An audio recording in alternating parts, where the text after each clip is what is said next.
আজকে বড়মশাই বলল ধনেপাতার পকোড়া খাবে। আমি বললাম করো তাহলে।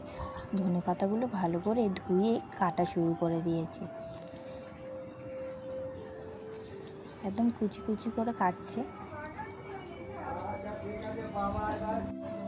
এইদিকে অর্ধেকটা কাটা হয়ে গেছে, এবার অর্ধেকটা কেটে নিচ্ছে। এদিকে ধনেপাতাগুলো কাটা হয়ে গেছে, লঙ্কাগুলো কেটে নিচ্ছে।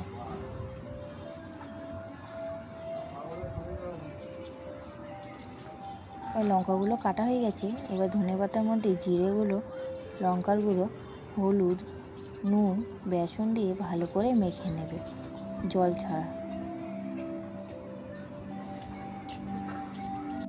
এদিকে মাখানো হয়ে গেছে, এবার জল দিয়ে ভালো করে মেখে নেবে।